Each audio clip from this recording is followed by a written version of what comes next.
Welcome to Dorks Being Dorks, a Brewster Baseball Association podcast where we talk about out-of-the-park baseball and how it works in the BBA. I am Ron Collins, General Manager of the Yellow Springs 9. Today I've got Ted Schmidt from California and Stephen Lane from Long Beach, so it's like I'm surrounded by the Pacific Division here to talk. Thanks so much, Ted and Stephen, for joining me. This is going to be a really fun conversation, I think. I'm happy to be here. It's nice to be a guest instead of a host on one of these for once. It's a little bit different perspective. You just don't want to do all the editing. That's exactly as we were talking before. I don't want to do that at all. So this is a lot of fun to not have to even worry about it. I think Steven's going to be a little bit more interesting than I am with regards to options. He has a little bit more strategy and uses them more creatively. I have pretty dry takes on everything. I'm one of the most conservative GMs. Well, that's what makes the world go around, is all the difference. As you noted, we're going to be talking about different types of options today that go onto contracts. The first segments of this were basically Stephen and me talking about contracts in various different long-term situations, and so we'll segue into options. Let me start with Stephen in that sense, since he's always the most interesting person on the podcast. Let's start with the easy ones, right? Let's talk about team options, which I think almost everybody uses to some degree. Long Beach and California both have players on team options right now. Stephen, what are your thoughts? How do you use team options? What do you think they do for you? I try to use team options. Well, let me back up a little bit. I think I've started using team options a little more in the past few years than when I first started in the BBA. I think I learned some lessons early on that if you can tack on an option or two, then for some players it's really worthwhile. So you look at the player and see if there's a little more risk with age or position. Those are definitely indicators that would make me lean towards adding some team option years at the end of a contract. Yeah, and that's kind of where I look at it. I mean, most of these players that you're going to be signing in let's say look at free agent signings, the contract length is probably going to put them somewhere into an age that you don't know if they're going to be the player that they are when you sign them. And I like to fill in those last years with options just because it gives you a chance to get out of it if it turns out that player doesn't work out. That's for some of your more talented guys. And then the other ones are if you want to look at the Crusaders roster, a guy like Jesus Fernandez, who is basically my platoon right-handed bat outfielder, plays center field mostly for me, but he's got a smaller contract, not a big-time piece. To not give him options and to make those guarantee years still would have been relatively low risk. He's not making much money, and I've got replacements on the way, and that's another use of options. So if you have somebody coming up out of your minors, but you don't know exactly what year they're going to get there and you're signing another piece or you've got something else that you're using as kind of a placeholder, the options give you the flexibility to know that, okay, I've got this person on my roster until I don't need them. And so they're a good way for, cheaper deals too, to just give yourself some more flexibility. Yeah, I like listening to both of you talk, because in between the cracks, what I hear you both saying is that you use a team option to manage the risk levels, right? I think Long Beach has Mike Bailey is on a contract with a team option or two at the end. The interesting one on California to me was Chip Saunders. What is that, about a $4.5 million contract with a team option? Saunders seems like kind of a player who's in that middle zone. You look at Fernando Moreno and the Baileys and some of the higher end players, you're mostly looking at risk for a $10 or $20 million contract that you may have to cut. But somebody like Saunders is $4 or $5 million. That's actually a reasonable chunk of money. But he could be worth a whole lot more before it's all said and done. So I'd be interested in your thoughts on Chip Saunders. Saunders is never going to do a whole lot with a bat. That's very exciting, right? And the bar is lower for catchers, but he's even still a pretty poor hitting catcher. There was some talk recently about catcher defense. Again, it seems to come up once a year or so, and I am firmly in the boat that catcher ability is huge. All of his career, Saunders, his catcher ERAs, which is, again, over a single season, very noisy. But over 6 to 7 years, he's consistently been about half a run lower than his backups. I don't care what he hits. But all of his value is tied up in his defensive ability. And I've seen catchers kind of wane in terms of, some of them hold up fine, but some of them start to take lumps. And if Saunders even gets down to like an 8 rating a catcher, he's not worth having on a roster. And so that's more of a, anytime I'm signing a deal where a guy gets into the end years or 34, 35, looking at that, I just almost always try to make sure those last years are options so that if they fall off a cliff, you can get that money back.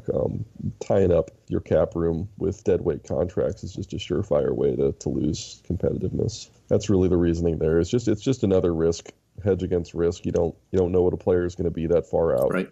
So. Yeah, and actually that's an interesting one because to me, one of the risks that we often don't talk about is the risk of not being able to sign other players while you're trying to decide whether you're going to execute those options, right? Because Out of the Park has this weird thing where you can't tell your owner that you're not planning on executing a option. Right. That's something Randy and I have been harping about people not using them, but as you've pointed out several times, that's a really good reason to not put team options on not put options at all on players is it can, and that's when I'm in a crunch right now. One of the reasons I haven't thought of that is I don't operate normally at the salary cap. I try to play with about 100 to 102, 103 million roster tops, so that I never get into that can't sign the next year player sort of window situation. And I have now hurt myself with some of these options. Like Owens, I'm 2.2 million over the cap projected next year, and maybe I shouldn't have given Owen Stark a $1.8 million option for next year. I mean, I'm probably going to pick it up, but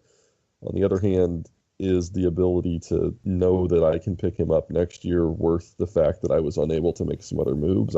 Probably not. So I think you bring up a good point. You do have to be careful to not tie up your cap space and damage your flexibility moving forward. What are your thoughts on that, Stephen?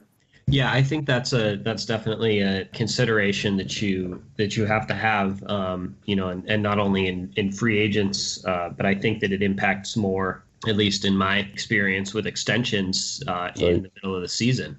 If you're up against the cap and you've got somebody with an option for 10, 12, 15 million, you're up against your cap or you're up against your budget, it may be hard to offer that extension in the middle of the season.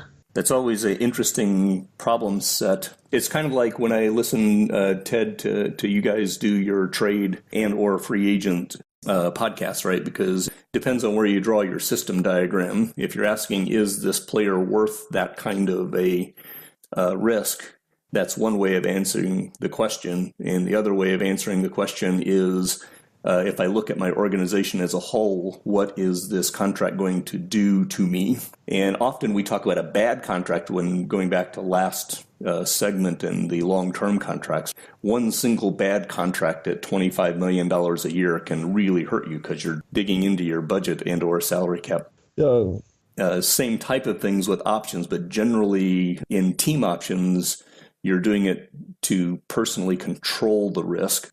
Let's segment into the more controversial element, and let's talk about player options for a little bit, because I think if I'm going to, I'll tee this up and let you guys talk about it or argue about it a little bit, right? I think Ted is fundamentally of the frame of reference that says that all player options are death to be avoided. I think Stephen and Long Beach comes from a slightly different perspective in that there are sometimes some values to plugging a player option in. I'd be interested in hearing the two of you kind of reframe that point of view, because I look at your rosters and you do have some kind of differences of opinion that show up in those accounting screens. So talk to me about player options. There's not a single opt-out or player option in mine. There's a striking difference compared to Steven's. Steven, you're going to have to convince me that there's an upside to player options. I'm not saying that it can't work out in your favor. I just don't want to plan on it, because my general view on them is that compared to real baseball, I think there's this idea that putting in a player option can lower the overall dollars that you have to offer the player. And if that were the case in OTP, and it may be, I can see a little bit of value to them. I think the problem is that you see players in OTP accepting deals that are sometimes less than what other teams offered And I don't know how you can figure out the value of a player option in OTP, like what you're actually able to knock off your total money offered by putting in the player option. So not knowing that, I think if the player underachieves or you overpaid, then they generally don't opt out and you're stuck with a bad deal. Or if you put in the player option and you're happy with the deal, well, a lot of times that means they're going to end up opting out. And so I just don't see too many ways it works in your favor. But I'm willing to let you attempt to convince me otherwise. Yeah, I definitely won't get up on the hill for player options and try to convince you that you should be using them all the time. It's not something that I seek out in a contract. The only one I have on my roster right now is Carlos Gonzalez, and he has not only an opt-out after this season, but he also has a player option of the final year if he does not opt out. So if a player is requesting player option or an opt-out, sometimes it's hard to get that out of their mind, and especially if you're looking at free agency in this league tends to move pretty quick for the top guys. So if they're asking I may be willing to give them, that opt out or that player option. Obviously, the player option is friendly for the player. Like you said, they're gonna opt out if they were good, and in that situation you would have wanted it to be guaranteed. And if they were bad, then they're gonna opt in, and you shouldn't have had that in there at all. One thing I would make a point of is that the mid-contract opt-outs, obviously in MLB, that's always player-friendly, no doubt about it. But in OOTP, I'm not yet convinced that the AI is smart enough to always make a good decision. I couldn't think of any one contract in particular, but I do seem to have in my memory one or two players who opted out in the BBA and then ended up signing for less as a free agent. So that would be the only qualifier that I would put on those mid-contract opt-outs for OOTP in general. Steven, I can't possibly imagine that you would believe that the out-of-the-park baseball games AI would not be able to make a absolutely perfect decision on every one of these. On that complicated financial multivariable. Yeah, it's I think the opt-outs, the player options, I as Ron said, I think you're deaf. I think you could use opt-outs cleverly, especially if you were like, we don't have enough young players come into free agency, unfortunately. But let's say that we had 27, 28-year-olds occasionally hitting free agency, and we've had players getting into the league at younger ages, so we might see more of that in a few years. But I could see an opt-out being useful in that, let's say that there's a big 27-year-old bat in free agency, and you had a competitive window of the next 3 years, but you really didn't want to have to sign that player to a 6-year deal. I could see you using an opt-out there to say, you know what, I'll sweeten up a year or two of this right before the opt-out and then make the salaries after the opt-out a little bit less, but the overall deal, the overall money is still more than you would be able to offer in a shorter deal, knowing that the player would most likely opt out. And you could be creative and do it that way.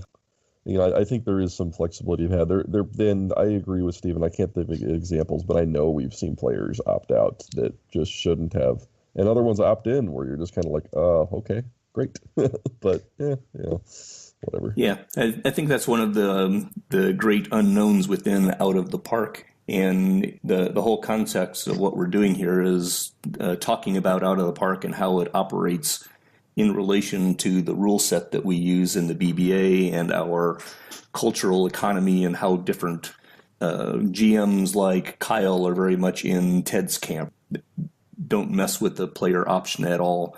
And yet you still see some very established GMs that use player options. I'm thinking, Matt has a couple of guys in Sweet World and Brewer, superstars who have player options at the last year of their contract, which I thought is kind of an interesting question from how do we view the negotiation process within out of the park? How do out of the park players negotiate?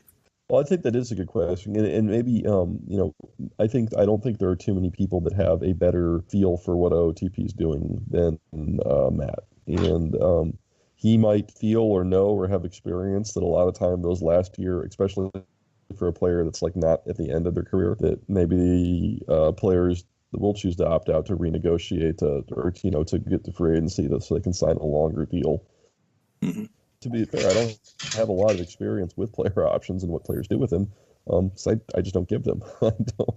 Yeah, Stephen, I'd be interested in your take on this because you have Carlos Gonzalez. You talked about, to me, he's in a very similar situation as my own Lucas McNeil, right? Both of them are ready to go into a player opt-out for this coming season, this coming off-season. But in the context of Ted's conversation, it struck me, we have players coming into the league earlier in their age span. I think Lucas McNeil started at age 21. He's now going to be 29. And the out of the park players' model of what they're requesting and so forth seems to be shifting a little bit. Lucas McNeil signed for $10 million for a couple of years and then wanted an opt-out, right? Carlos Gonzalez signed for, I think it's $14 million for a couple of years and now has an opt-out that will go on further. The push-pull here is I loved having Lucas McNeil for a couple of years at $10 million. Who wouldn't want Cargo at $14 million for a couple of years? But the downside to that is it throws a huge amount of uncertainty in our planning. When it comes to the following years. Guys, those are not, unlike the Chip Saunders situation with California at $4 or $5 million, these are $15 million of your future payroll that is uncertain until that decision gets made, right? So what are your thoughts about that? Yeah, it's there because he wanted it, and I don't I don't know that I like it, but I don't know what the contract would have had to be without it. And I think, like a lot of contracts, like I talked about in the free agency, you've got to really take it one at a time and evaluate the individual player and see about their loyalty and their performance and your anticipation of when they're going to decline. And like you said, it's a lot of uncertainty, not only in your budget, but also just in your on-the-field performance. Cargo is, at least 4 to 5 wins. McNeil is probably a few wins more than that. So it just kind of increases the complexity there, and I'm not sure that I'm answering your question, so apologize. No, I think it's a good conversation or a good backdrop off of that, right? I like your word complexity because, to Ted's point, you don't actually know what the out-of-the-park algorithms are doing. You don't know if you hadn't have had a opt-out for Carlos Gonzalez at $14 million, would you have had to pay $18 or $20 million in order to keep him around for that whole time? I don't know. In a real-life situation, perhaps that's true. Perhaps a real-life player would take a million or $3 million less in order to get an opt-out. I don't know. But if you'd have had to pay $20 million for Cargo in the last couple of years, how would that have affected your ability to compete within the rest of the salary cap, right? Because we have a salary cap where Major League Baseball teams do not. Yeah, I mean, that would have been, if I was another $6 million on him, then that's a lot. For example, just that you look at that number, and I brought in Julio Velasco to shore up my rotation, and he's $6 million. So, if I had been right up on the cap, I would have been looking at, do I cut Mike Bailey because he's injured and out for the year and just eat? Well, I'm eating that money anyways. That's not a good example, but do I have to cut? Well, if you cut him, you eat the money, but you don't eat it against your salary cap. Yes, exactly. So do I do that? Do I have to cut somebody else? I'm really stuck with what I've got. So yeah, if the opt-out means that he took a few million less on an annual basis, then that's worth it to me. This might become more important going forward in terms of trying to bribe players to take lower average annual value deals with opt-outs and maybe with player options. simply that we have seen a huge increase in the asking prices of players for signing extensions and free agency, although most of us are so stubborn with free agency that we just wait for them to come down. I've never run into really once I got my budget and my revenue in shape where I could pay up to the salary cap and have some slush money to spare. I never had a problem running 100. If you gave me 100 and 100 million, 105 million worth of players, could always put a competitive team out there. If you listen to some of the free agency recap stuff that I do with Randy, I am clearly somebody who does not believe in overpaying for players. I think once you do that, it's a slippery slope, and you start getting into weird situations where you're always robbing Peter to pay Paul. And I tend to not do that. And up to this point, really, the salary cap to me has been plenty high enough that you can put a really talented team out there as long as you never, ever overpay anyone. But on the other, look, I've got Luis Gracia, who's in the running for Nebraska, signed for $13 million this year and $11 million the next year and 10. And, the DeFazio contract, I had to get goofy, like as you guys mentioned, that 1 year with a $23 million year to bump up the average annual value, but the rest of it's really reasonable. But with these asking prices going up a ton, well, I might have to consider using options if they truly do work in a way that they get players to take a lower average annual value. Actually, one of my notes here was that as the player model gets better, the idea of opt-outs and player options becomes much more relevant.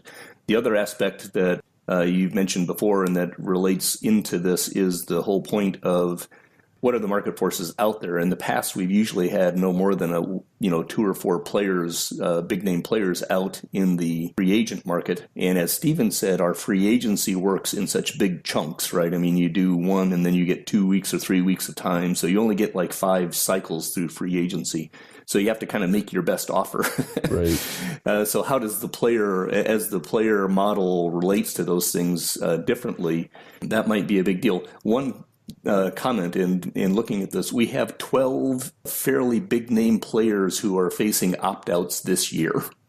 If 50% of those execute their opt-out, we'll have 6 big name players coming in from opt-outs, which are in the middle of their contracts and tend to be younger. Who is that, by the way, besides McNeil and Gonzalez? I've got 3. I've got Lelouch, McNeil, and my center fielder, Carlos Garcia, who's a smaller one. Yeah. Right. Don Draper from Wichita, solid infielder, right? Vancouver's Jose Morales and Alfredo Bermudez. Cargo from Long Beach. We've got Norris Rutledge from Jacksonville.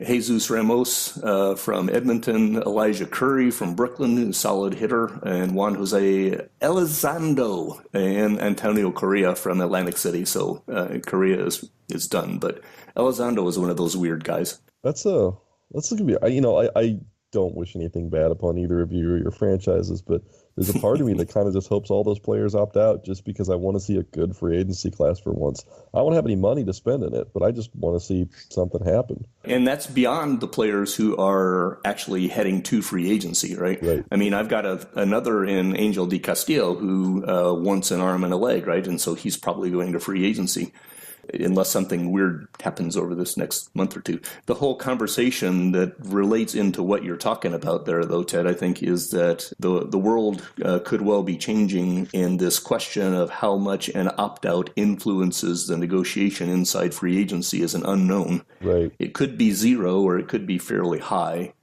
What I've noticed, and the only one that I have a lot of experience with is team options, is that having a player ask for 5 guaranteed years and making the 5th year a team option as long as you put a good hefty buyout in it, does almost nothing to their asking price at all. And I'm not talking about a little chintzy, $800,000. Like, if you're paying him $10 million, put in a $3.5 million buyout fee for that team, and they don't care. It doesn't change what they ask for on the average value at all, as long as you have a really good sized buyout for your team option. So not to expect that player options would work the exact same way, and opt-outs are probably a totally different animal, but I do wonder if they don't move the needle as much, at least in earlier versions. I wish we knew more about what's going to happen going forward. But then where would the joy be? Where would the magic be if you knew everything about how the game worked? Right. Well, let me take another small twist on this because there's another use that I have seen, and I've used it a time or two, and that is the idea of adding a player option or a player opt-out on the last year of a contract that also has a team option, so it effectively becomes a mutual option. What do you guys think about that? So does that work now? Because Yes. when it first was brought into the game, it didn't work. Okay, so it works now. But the first year it showed up, I had an opt-out team option, and the player decided to opt in, and I never got to decide whether or not I was going to execute my team option. Which is whatever. I would have taken it anyway. Good. Well, nice to hear that it actually does work. What are your thoughts on that, Stephen? I've never done that, but I think it could definitely be a tool instead of just giving a straight player or team. I don't know that it would be widely applicable. It's certainly something that could make sense for the right player. I think you're thinking it would have to be like marquee player, don't know if you're going to want them on the roster that year or not, don't know if they're going to decline, don't know what they're going to be like, but also you're using their opt-out for the typical reasons you do to maybe lure them to stick around for a little bit. I think in the right situation, it could be a really powerful tool. Again, I'm super conservative when it comes to contracts, and I don't know that I would like to pretend that I know what's going to happen that many years in advance. The example that I have in mind for right this minute is my own Carlos Gonzalez, right, who I signed last year, essentially as a one-year deal with a mutual option for next year. And that was at $6.75 or $6.8 million, whichever it is. And my thinking on that was that from a overall, management of risk standpoint, adding the player option really didn't change my overall planning scheme, right? It's only 1 year out. The other aspect of that is that at $6.7 million, I don't care if he opts out. It doesn't influence me because I'm very happy to go back and get another center fielder. So effectively, I may end up sending him back to free agency at $6.8 million anyway, because I think I can probably get him for $4 or $5 million if that comes about. So essentially, I knew I was slightly overpaying anyway, and this was a way for me to manage the risk of the second year's contract and still hopefully get him to agree to come play for me. Yeah, no, I think he's a good example of where it does make sense. So maybe that is where maybe it's the shorter deals where you know that you've got a decision like that coming up relatively soon. I don't know that I would like to predict 5-6 years down the road, knowing that would be a useful salary structure or contract structure. But for a situation, with a guy that you may or may not need next year and may or may not be happy with, I think it's not a bad move. I definitely like it a lot more than the purely player controlled aspect. Alrighty, let's twist down to two more very quick questions, probably. Let's talk about vesting options, right? That's an option that we don't often talk about. So they're the best. There's nothing. Vesting options are fantastic, and the reason they're fantastic is because we can be heartless. Unlike in real baseball, I have to deal with the fact that my St. Louis Cardinals are going to play Dexter Fowler next year. I don't know why they would do it. It's a sunk cost. They should cut him. They should just release him from the roster. But they won't do that. That doesn't happen in real life for who knows what reason. GMs or managers do dumb things. But we don't do that. We don't have to do that. So we can use vesting options as basically a non-buyout team option or I never intended to play you that next year or the final year with this vesting option at all. But you know what? If you're amazing and you surprise me and you vest, fantastic. They're the lowest risk, completely manipulatable. Is that a word? They're fantastic. I love vesting options. Stephen? I don't really use them, but I definitely see Ted's point. It may be something that needs a little tweaking to limit the criteria to be, realistic, kind of like the tweaking that's been done to increase the buyouts on team options.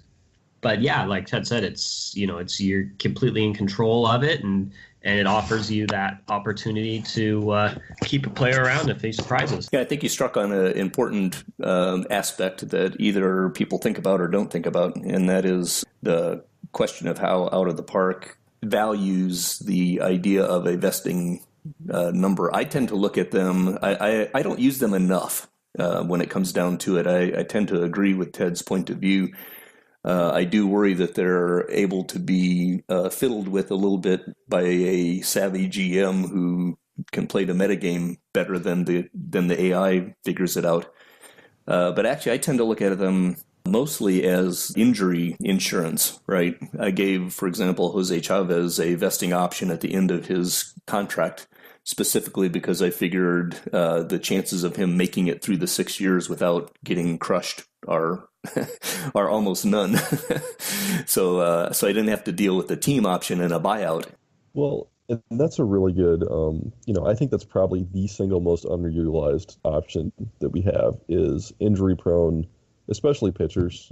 They're the most predictable in the I might miss a ton of time sort of range. Now, Chavez has hung in pretty strong the last few years, but when you have players that you're significantly worried about them losing time to injury, like Tully Crow should never sign a multi-deal that's not just all vesting options. Like that's, like at this point, like that's, and you don't see a whole lot of that. And I think that's probably a really underutilized tool. Yeah, I agree totally. It's not something that I think about, right? And I have to think about it when it comes down to it. I think about player options and I think about team options, and players ask for opt-outs, but players relatively rarely ask for vesting options, which is probably in their best interest. Right. One of the ones one of the uses I like for vesting options is anybody that you're like coming off a down season. It's like, man, they've not been good for a couple of years. Was it the park? Was it just the system they were playing in the park, and that was the problem? Vesting options for those players can be fantastic because a lot of times you can get them on like essentially a 1 year deal with a couple of vesting options, or with a vesting option and a team option, and it's the 1 year that you're paying like $6 to $7 million because they still want a little bit of money even though they've been terrible. But a lot of times you can get those vesting years, maybe a couple million less, so like a $7 million, $5 million, $5 million deal. And if the player bounces back and becomes good again, you're happy to pay him that $7 million, and now they vest because you gave them enough playing time because they were good. And now you've got a legitimately good player for a couple years.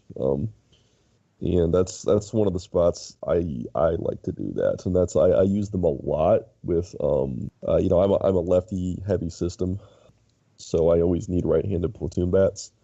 And I'll use them a lot for veterans that really, like a 34-year-old vet that just had a terrible year. I'll pick them up and throw in a vesting option, and about most of the time they still suck. But about a third of the time, they really bounce back, and I get them for a few more years after that, and they're great. No, I like that. I hadn't thought about it that way, but I hadn't thought about using them as a veteran release valve kind of thing. That's an interesting twist. I mean, that's just, which is why we're here chatting, right? So we can all learn new things about how to use the game. That's that's not shouldn't be anything groundbreaking, right? Like that's not that I'm not trying to say you guys should have thought of this, but I realized I just spent like 3 minutes talking about like using the vesting option the way that it was always intended. It is a prove it contract, right? And it's I think that there's a lot of good ways that you can do that. Anyway. To recap, I love vesting options. I should use them more. I think we should all use them more. If you're not going to you get a vesting contract. You get a vesting contract. Right. The whole team. Who knows? Like whoever someday would look at my team and like year +1 will just be half vesting contracts. It'll just be whoever plays well.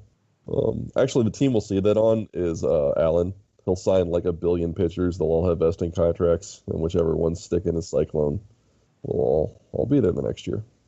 Well, let me wrap this up with one final twist thing that we often don't think about here, and that is compensation picks in the draft. And how do we think about the effect of options on compensation picks? Steven, you should go first. Okay. I like the fact that we do the compensation picks, and I like that it's something that's accessible by pretty much everybody if you're deliberate about it. And it's something that definitely tilts. I mean, in and of itself, it's not enough to make player options more valuable than team options, but in certain situations, it might be better to sign that guy for a 1 or 2 year contract and don't tack on any team options, or make the options player options, so that if you anticipate he might be someone who would help you get a compensation pick at the end of the contract, then you do get that out of him in addition to the performance on the field. So I think I've been on the record before saying I think we should get rid of comp picks, but that's a whole other argument. The answer with him in relation to options is I don't think about it enough. It's a mistake that I've continually made.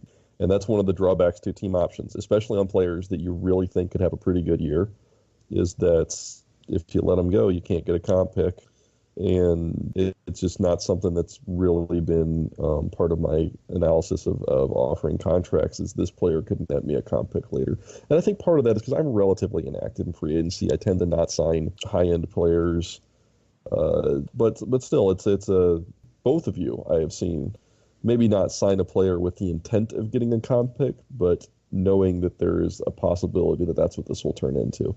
That is a drawback to team options, is that you really are cutting into your potential of getting picks. And extra first-round picks matter. They really do make a difference. So, yeah, if there's one thing to pull out of here, in my mind, the idea that a comp pick is attached to a player who either accepts their player option or who plays out their contract is just an idea that needs to be in the head of every general manager. I think that, if you follow the legend of Billy Beane, he's theoretically kind of the first guy who truly understood that, right? And it became a small market tool to use. But yeah, I think that the main thing is to realize that even as you're trading a guy, we're sitting here at trade deadline, and a team who has a player, a star on an expiring contract, needs to be thinking about it from the point of view that, hey, I am trading a first-round draft pick plus this guy, right, for whatever they get, right, before it's all said and done. Don't just sell them for a bucket of baseballs because they're going to walk. Yeah. Any other thoughts on that, Stephen? No, that's a big topic for another day. Well, given that, any other thoughts on options before we call this one a day? Not really. I think they're a tool. That's really what they are. And like any tool, if you're using it, you should be using it deliberately.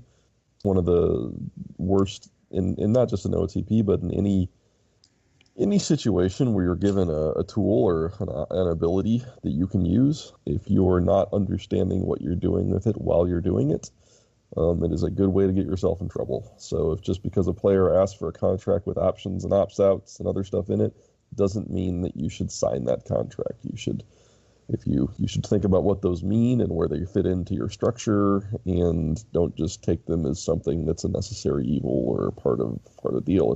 That's kind of just my thoughts on them. Steven? I think we pretty well covered it. I'm good. All righty. Well, again, thank you so much for your time here today. I know pulling you away from the NFL or your mousecapades, Stephen, which you can talk about on the board if you want to sometimes. Anyway, thanks again, and we'll hit another topic later on. Yep, thanks for having me. Thanks, guys. The Brewster Baseball Association is an out-of-the-park baseball league commissionered by Mr. America himself, Matt Rechtenwald, and competed in by an amazing group of outstanding general managers. Check us out at montybrewster.net.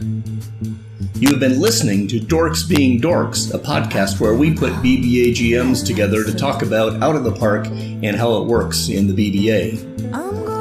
Music is Some of My Fears by Daisy May and is used under a Creative Commons Attribution license. I have lost everything. Just like the Bucks are dead on the rain. The cross is twisted, the stars that not shine. The creation's threatening, the worry is mine. The king was singing, and now he's dead. John wanted peace, and it's war instead.